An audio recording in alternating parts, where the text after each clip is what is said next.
Bueno, yo conocí Schoenstatt por primera vez en España, estudiando la teología ya por los años 80, 81, 82, a través del padre Fernando Baeza, quien era compañero mío de estudios en Madrid, y él fue quien me refirió sobre el movimiento y sobre la existencia del movimiento en España. Visité la casa de los padres ahí en Serrano, pero nomás tuve esa información, digamos así, ¿no? Pero ya una vez que el padre Fernando se ordenó de sacerdote, me invitó a visitarlo en Santiago, y ahí fue que por primera vez tomé, digamos, contacto real, físico. Me vinculé al lugar, al santuario, a los schoenstattianos, tanto padre de Schoenstatt como los padres diocesanos, las hermanas de María, etc. Y me dio mucho gusto saber que yo como sacerdote diocesano podía tener también mi lugar en el movimiento, porque era un movimiento universal, una familia amplia, grande, y donde había pues también un rinconcito para los sacerdotes diocesanos. Así que comencé mi interés por el movimiento por esa época. Hablo del año 87, 88.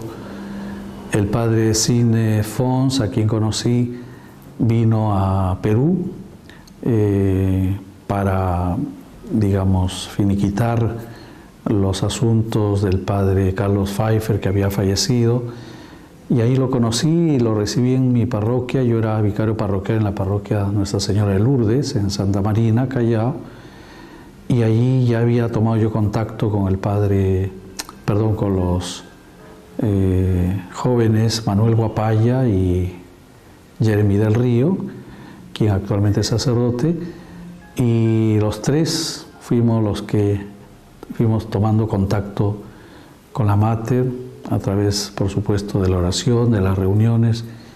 Y el padre Cine le dio mucho gusto que tuviéramos bastante interés, y él comenzó a invitar a Manuel y a Jeremy para que visitaran más tarde Santiago y participaran también en el campamento, la casa para los jóvenes allá en Viña del Mar. Así que fue así como, digamos, fueron los primeros, los pininos, digamos así, de este Schoenstatt, que más tarde, cuando ya me trasladan en el año 91 a otra parroquia, con la ayuda de otros jóvenes que ya se habían interesado por el movimiento, empezamos la tarea de congregar en esta parroquia, y el movimiento fue creciendo, tanto así que hemos tenido ramas de cruzados, de pioneros, de universitarios y posteriormente de matrimonios, que a la vez nos hemos ido integrando a Schoenstatt de Lima y de Trujillo, ¿no? Hemos hecho un buen intercambio a nivel nacional y también internacional, porque muchos de los nuestros participaron en campamentos en Chile y en otras jornadas internacionales. El movimiento en San Borja ya tenía unos años atrás, antes del 90, 91 por supuesto. El padre Carlos Pfeiffer, durante su misión que tenía con la comunidad alemana en Miraflores, él descubrió, llamó, congregó en torno a sí a varios schoenstattianos que, como él decía, andaban sueltos, y los convocó a la parroquia San José de Miraflores, y ahí fue consolidando el grupo de jóvenes, tanto de la juventud masculina como femenina, los matrimonios, la familia Chan, que son los pioneros del movimiento en el Perú. Ellos también congregaban a los adultos, a las señoras, a los matrimonios, y así Lima, con la presencia y el apoyo del padre Carlos Pfeiffer, digamos, siguió adelante. Y así fue creciendo, digamos, poquito a poco el movimiento, consolidándose tanto en Lima como en el Callao. Y como sacerdote me invitaban a ir a Trujillo, donde también la familia de Schoenstatt estaba muy deseosa de crecer.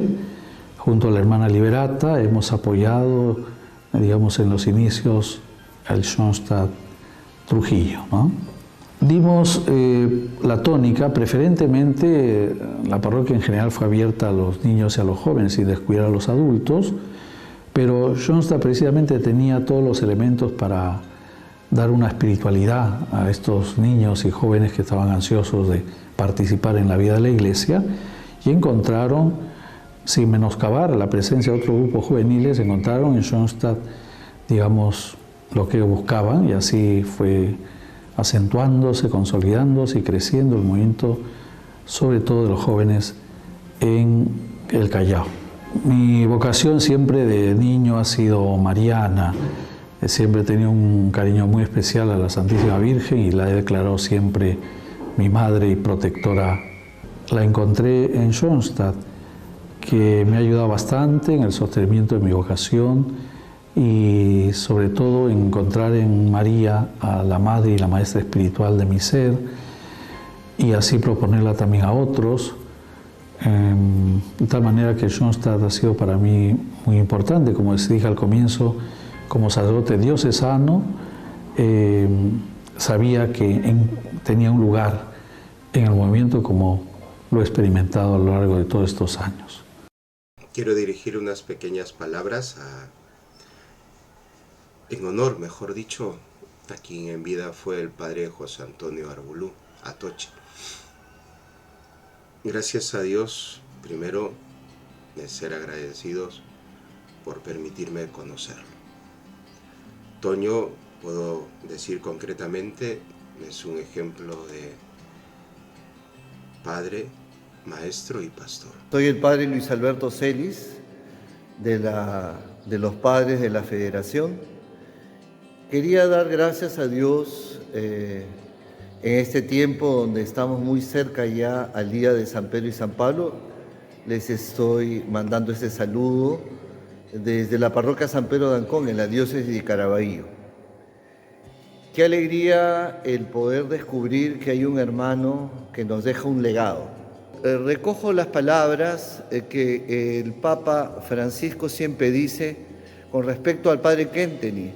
No esperemos que la Iglesia lo haga santo. Lo hacemos santo en la medida que nosotros seamos una respuesta clara para la Iglesia como movimiento de Schoenstatt, donde te toque estar, entre los laicos, entre los sacerdotes, entre los seminaristas, entre los profesionales, entre los empresarios. Donde nos toque estar, tenemos que tener marcada ese amor a la Iglesia y esa vinculación al movimiento apostólico de Schoenstatt, ese gran cariño a la Mater. Y eso tenía el padre José Antonio. Hola, mi querido padre Toño Arbulú. A mí me impactó mucho cuando entré al movimiento el año 1999, o sea, el siglo pasado. Al año siguiente me invitaron a la jornada de familias y fui, y me sorprendí de ver tanta gente. Pueden creerlo, esto era el año 2000. Pero lo que más me llamó la atención fue la cantidad de jovencitos, chicos y chicas que cantaban, nos animaban, hacían las dinámicas. Eran el espíritu de todo. Así es que al final pregunté, pues, ¿dónde están estos chicos que yo no había visto, ¿no? En La Molina. Me contaron que eran en el Callao y que ahí el padre Toño había empezado la familia de Schoenstatt. Hola, estoy por invitación del movimiento de Schoenstatt dando testimonio de vida sobre un gran ser, José Antonio Arbulú, nuestro padre Toño. Hola, buenas tardes. Mi nombre es Manuel Guapaya. Yo conocí al padre José Antonio Arbulú en el año 1987. En ese año yo trabajaba en un colegio y él era vicario parroquial.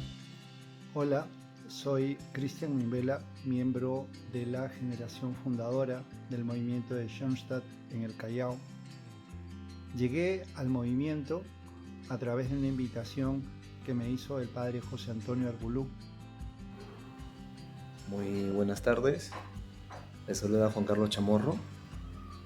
En mayo de 1992 yo ingresé al movimiento de Schoenstatt a través del equipo de la rama de pioneros, los pioneros de Schoenstatt. Yo en aquella época había cumplido recién 16 años y llego a la parroquia San José Villavista y hago contacto con el padre José Antonio Arbulú. Y lo primero que Me quedé impactado, fue por su forma de ser, por su don de gentes, por su inteligencia y sobre todo por su espiritualidad. Muy buenas tardes. Para los que no me conocen, mi nombre es Juan Carlos Vilerva García. Pertenezco a la rama masculina de Schoenstatt. Llegué al movimiento a mis 17 años en la parroquia San José de Bellavista. Es de ahí donde yo procedo, soy de Bellavista, Callao. Allí tuve el honor y el privilegio de conocer al padre Antonio Arbolú Atoque. Lo primero que me llamó la atención del padre fue su profundo apego hacia nosotros los jóvenes, su afecto, su cariño, su amor paternal que nos transmitía, ¿no? El padre Toño es una piedra fundacional para mí en este santuario, el santuario de Schoenstatt. Hoy estoy en el sótano del santuario, donde nos atrevimos a colocar su imagen a su tiempo. Hoy día buscamos también que sea reconocido como una cruz negra para el movimiento apostólico de Schoenstatt. Hola, buenos días. Bueno, mi experiencia con el padre Antonio data desde el año 1996. Lo conocí antes de entrar a Schoenstatt. Algo que yo puedo rescatar del tiempo que estuve cerca al padre fue que aprendí mucho de él con respecto a la Santa Misa, a la liturgia. Era muy estricto con respecto a las lecturas, con respecto a leer el Salmo y a cómo uno debe escuchar la Santa Misa. Todas esas cosas que en mi juventud aprendí, yo hasta la fecha las practico, ¿no? Y era algo que siempre le voy a estar agradecida de haber aprendido correctamente a hacerlo, ¿no? Que es lo mismo que ahora yo le enseño a mis hijos. Nosotros conocimos al padre José Antonio Arbolú hace poco más de 22 años.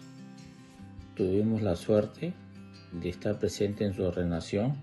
Como bien sabemos, él fue ordenado por su santidad San Juan Pablo II y nosotros nos invitaron casualmente a estar presente en esa celebración. No lo conocíamos, pero rezamos por él y de ahí creemos que hubo una magia de una conexión con él. Como bien sabemos, él fue el fundador de Schoenstatt en el Callao en una situación muy similar a como fundó el padre Kent en el movimiento. Él se junta con jóvenes y comienza a difundir el movimiento. Muchas veces él tenía que viajar a Chile para conseguir material, sacar copias, se ingeniaba de alguna manera de cómo poder hacer para traer la información y comenzar a dar a conocer el movimiento en Perú. Recuerdo que una de las tantas charlas, recuerdo ahora, se me viene a la mente, que para llegar a ser santo no era necesario ser sacerdote ni religioso.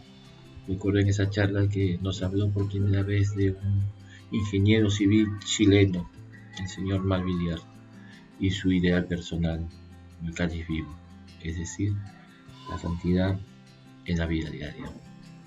El padre Arbolú de todas maneras fue un santo y necesita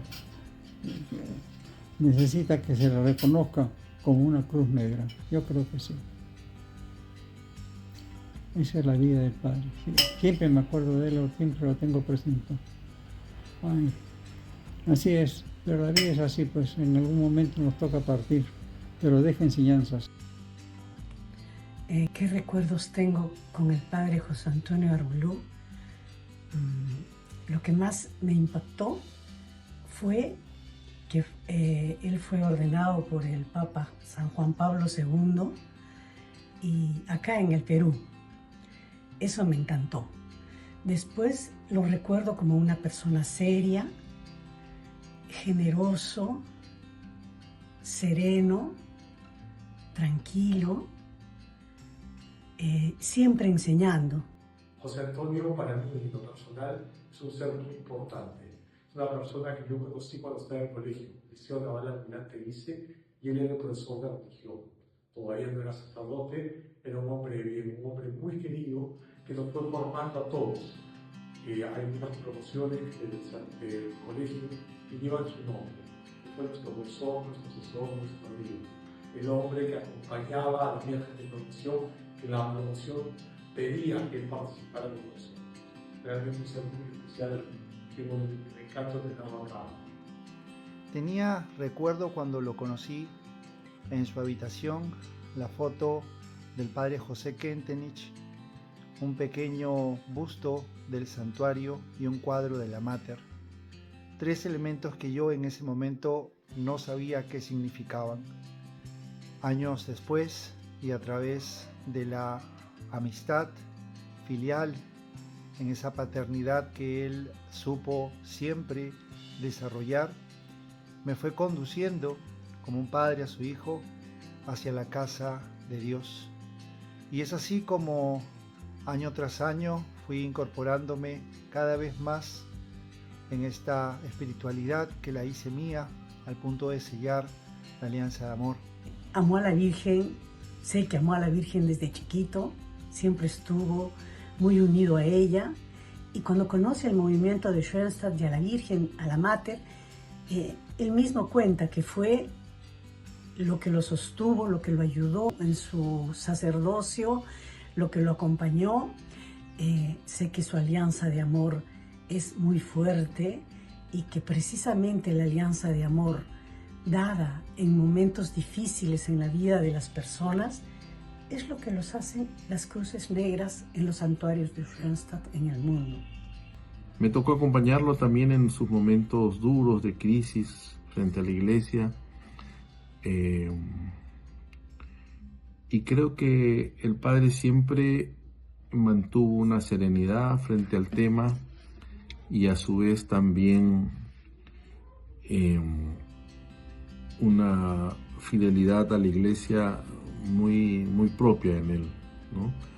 Él amaba a la iglesia, y yo creo que eso siempre lo demostró. La verdad que hablar del padre José Antonio Arbulú es un privilegio. Siempre lo consideré un hombre muy correcto, era muy cariñoso con mis hijos y su voluntad de siempre estar, no le importaba si él iba a ser el padre que iba a hacer la misa o iba a ser la persona que iba a estar a cargo de las confesiones. La verdad que era una maravilla de sacerdote. Así que la verdad que tengo la mejor y más alta estima. El padre Antonio siempre fue un padre que estuvo pendiente, que nos enseñó, nos guió, siempre decía algo que podíamos llevarnos a la vida diaria y que podíamos aplicarlo en el transcurso de nuestra vida, ¿no? Eso es algo que siempre voy a tener en mi mente y voy a estar bastante agradecida porque incluso en muchos momentos en los que hablamos y conversamos había muchas frases que en mi mente todavía resuenan y que hasta la fecha yo las tomo como leyes, como cosas que me ayudan a regir o me ayudan a mejorar ciertos aspectos de mi vida. Yo creo que el padre Antonio fue una figura importante para Schoenstatt Callao, no solo como su fundador, sino como padre que fue, ¿no? No me refiero como padre del sacerdote, sino padre ese que se acercaba, que te preguntaba, que estaba atento a las necesidades de los chicos, y no me refiero a las necesidades económicas, que también eran, sino a las necesidades espirituales, afectivas, emocionales, ¿no? Yo creo que para todos nosotros ha sido una verdadera pérdida que Toño no esté aquí, ¿no? Realmente todo lo hemos sentido y hoy más que nunca su familia de Schoenstatt Callao. Gracias. Él siempre colaboraba con nosotros en todo momento. Tan es así que cuando hicimos nuestra jornada de hombres con asistencia de chintotianos de Argentina, de Chile, de Ecuador y también por supuesto de nosotros, él estuvo en todo momento acompañándonos y nos dirigía sobre las cosas que uno debería de hacer. O sea que sí, con él estuvimos muy unidos. Yo creo que hizo mucho por el movimiento de Schoenstatt, no solamente del Callao, sino de Lima también. Así es. Recuerdo que una vez estábamos en misa de 12 en el santuario y con las chicas de la juventud habíamos quedado en que trataran de llevarse a los niños para que no incomodaran a la gente mayor con sus gritos, sus cosas, y les enseñaran el Evangelio en el sótano, y que también les enseñaban a hacer alguna manualidad, algunas cositas. Estábamos felices.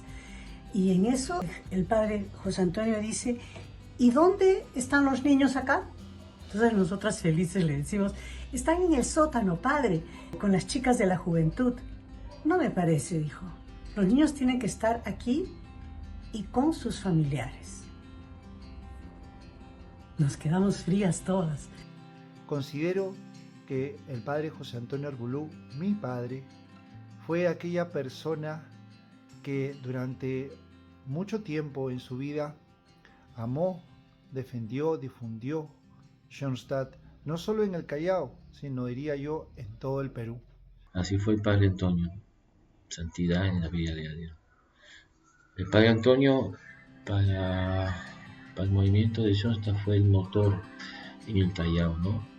Y gracias a él se fortaleció el movimiento en su momento, y todo a base de su trabajo, de su oración constante, su profundo amor a la iglesia, a la madre y al mismo Schoenstatt. Recuerdo sus liturgias, sus misas de domingo, perfectas, las misas de 18, el trabajo en la construcción de las ermitas aquí en Bellavista, el trabajo constante en el equipo que formó para la adquisición del terreno del santuario. Sé que el padre le puso mucha fuerza ahí, mucho trabajo ahí. El santuario no es un granito, sino es una gran roca que puso el padre ahí por su trabajo, ¿no? Tuve el honor de ir con él a hablar con Monseñor Vargas Zamora para que autorizara la construcción del santuario de la Molina. Y es gracias a él que tenemos un santuario. Y se nos olvida eso. Si me quedo con ganas de algo con él, sí, yo creo que sí. Me hubiera gustado ser más cercana a él, pero ahora ya no se pudo. Padre José Antonio, nos vemos en el Schoenstatt eterno, si Dios lo quiere. Y por favor, interceda por nosotros.